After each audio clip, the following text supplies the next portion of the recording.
Oh, thank God, it's draft week. Only a few more days and no more mock drafts. Today we're doing a mock draft.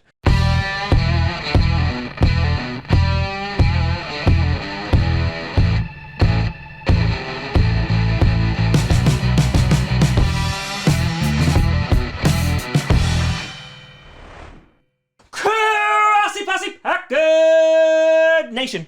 Welcome to an episode of Packcast, the podcast where you don't have to be Packers fan, but it sure does help. I'm your host, Tom. It's time to finally do a full Packers draft. Grossi, and today we are going to be doing a full 7-round mock draft for the Green Bay mother-loving Packers. Before we get to that, I want to do a big shout and thank you to some brand new Patreon and YouTube members. First, on the Patreon side of things, we have TCM Squared. We have Aubrey Richer. We have Stephen Molinet. We have Brandon Wilson, and we have AMOU8779. A big shout out and thank you to all of you. And over on the YouTube side of things, we have Mia Marsden and Tanya Davenport. A big shout out and thank you to you all. So as we are entering draft week, the anticipation is building. The complete and total attitude of being over mock drafts is in full effect, and we're just waiting for the Jacksonville Jaguars to screw up their first pick. And so, the way that this week is going to go, we're going to do a 7-round mock today. I'll do a full, 1-round mock for all the teams, probably tomorrow. Wednesday, I'll wind up doing a 7-round mock again for the Packers if they trade, and then who knows, maybe one final mock on Thursday if we're feeling up to it. But the point is, here we go. Let's get it. Not going to feature any trades. That's going to be for another episode this week. Starting off with number 22, the Green Bay Packers picked Mr. Jordan Davis, the defensive lineman from Georgia. And this was the first one that I loaded up today. Jordan Davis was available, and I was like, oh, baby, let's go get him. Jordan Davis, 6'6", 341 pounds. The guy is a man on a mission. You know what he does? He stops people from running the ball. That's it. He's going to get after a quarterback. I mean, probably not a ton. In 4 years, he only has 7 sacks, but he also has 11 tackles for a loss. The guy is a run stuffer. You're not going to be able to run it against Jordan Davis. Now, again, I've said this multiple times. Kenny Clark needs some help. We got Reed, not Andy Reid, from the Kansas City Chiefs, and that's a good start. But here, if he is available at 22, I think you absolutely take a shot if one of the top 5 receivers are not there.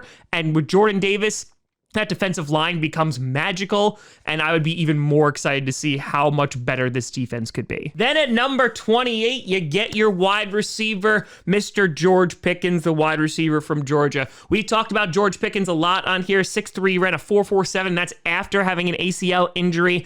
There are some character issues that are starting to emerge, or at least coming to light, even though they have been kind of in the public eye for quite some time, but because it's draft week, they're starting to come up. Now, the Packers have met with George Pickens, and I imagine if the off-the-field character issues are too much, they're just not going to draft him.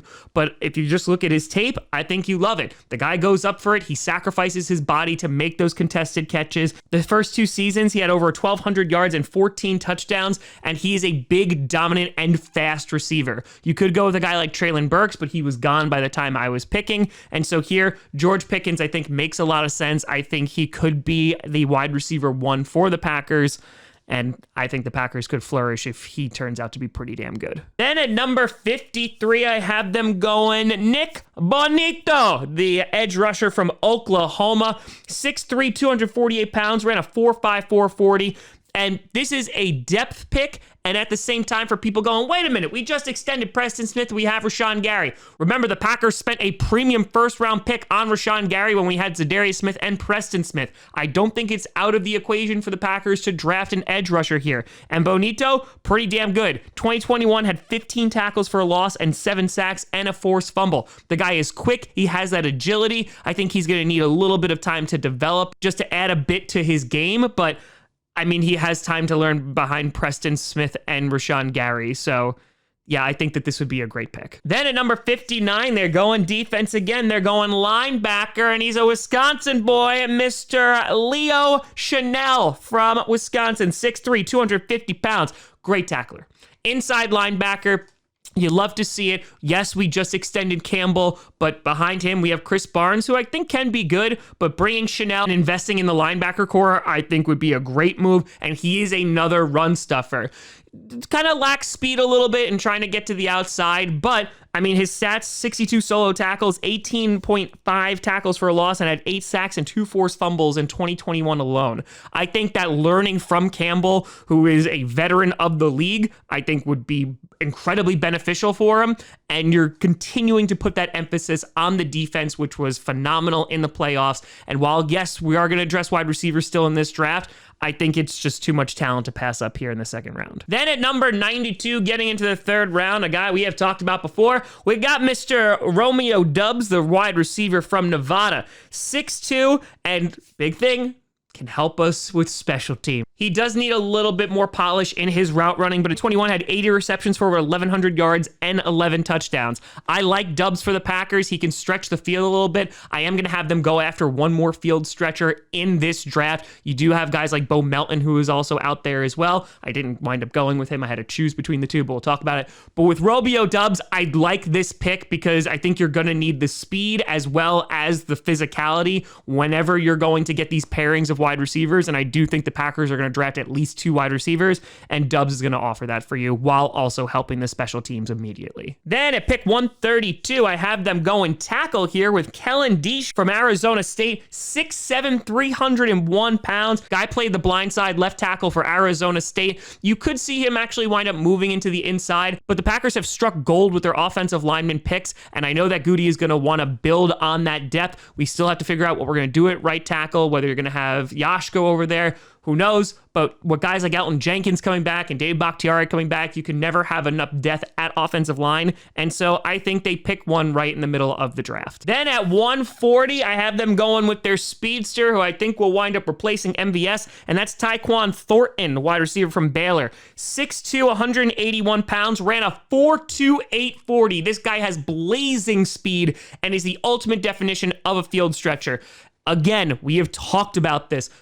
Matt LaFleur wants guys who can get that speed over the top, really stretch the field. Thornton is one of those guys. He's another one where there's not a lot of nuance in his game, but he could be like a Mike Wallace who's just going to run go routes, and you're going to have to at least pay attention to him. MVS was able to bring that speed. I think Thornton is able to do that here. In 2021, had 62 receptions for 948 yards and 10 touchdowns. I know people are sometimes concerned about Baylor wide receivers, but here I think he has enough talent and he has the speed to justify the pick. Then at 171, I have them going defensive line again with John Ridgeway, Arkansas guy, 6'5", 321 pounds. This is a guy, there's some versatility here. He could actually wind up being a defensive end, and I wouldn't be shocked if they do that, or he could be used on the inside. Definitely not a perfect player, would definitely be used rotationally at first, but he has the tangibles that are good. He's super athletic, he's got good size, and I think, again, you can never have enough pass rushers, or in this case, someone to at least clog up the middle. And starting our first of 3 7th-round picks at 228, I have them going Jack Jones, the corner from Arizona State, 5'11", 171 pounds, ran a 4.5 40. He has had off the field trouble, so I don't know if the Packers will 100% go for him, but the reason why I picked him is because he is a ball hawk. The issues besides off the field is he does give up a lot of touchdowns, and the only reason I'm picking him here is because he can play a nickel corner, so you could throw him in the slot. We do have a need for that, and I think maybe they take a flyer on Jack Jones. Then at number 249, I have them going with Andrew Mevis, the kicker from Iowa State. That's right, we're drafting a kicker, baby, because who knows what's going to be happening with Mason Crosby. And Mevis, I mean, he checked a lot of boxes in 2021, connected on 87% of his field goals, 20 for 23. He hit 100% of his field goals from 20 to 39 yards out, only missed 3 from 40 to 49, and connected on both from 50 plus. I think we need to start looking at potentially replacing Mason Crosby. When you're in the 7th round, maybe you take a shot on him and bring him in for camp and just have Crosby compete. Then with their final pick at number 258, I have them going with Austin Stogner, the tight end from Oklahoma. 6'6", 260 pounds. And man, I just love this guy's story. Guy had a horrific knee injury, which wound up leading to a staph infection. Guy didn't know if he was going to play football again. Wind up coming back. In 2021, had 14 receptions, 166 yards, and 3 touchdowns. And while those stats don't leap off the page, this is why he's getting picked in the 7th round, the guy has the size at 6'6". He can block. And I think that he might wind up being a steal in the later rounds. My issue with this mock draft is that I didn't address tight end, and it was specifically because, one, I didn't want to reach for one, and two, we do have Mercedes Lewis, we do have Robert Tonyan, we do have Josiah DeGuara, who are coming back, and I know Tonyan only has 1 year left on the deal, but the Packers have been trying to draft tight ends for a while now, and I think that they can roll with the squad that they have this year, and if they need to, they can address tight end in next year's class. And so here, I have them addressing it at the very end, and who knows, maybe they'll strike gold. But let me know what you think down in the comments below. Obviously, wide receiver was our biggest need. I had them draft 3 of them here, and then of course, my main focus was on the defense to make it even better, because I think their offense is pretty much set besides some O-line guys and wide receiver. The Packers should be pretty darn good this year, and I think that you just play to your strengths right now. That defense is coming off a really commanding performance, and hopefully they just continue to improve and dominate. But let me know what you think down in the comments below. You can always send me at TomGrossiComedy.com or TomGrossiComedy, all social media, see down below. Check out Patcast on SoundCloud, iTunes, Google Music, Spotify, and of course YouTube. And a big shout and thank you to all the patrons over at patreon.com/TomGrossiComedy and the YouTube members. But thank you so much for watching. I'm Tom Grossi. And as always, go Pack Go.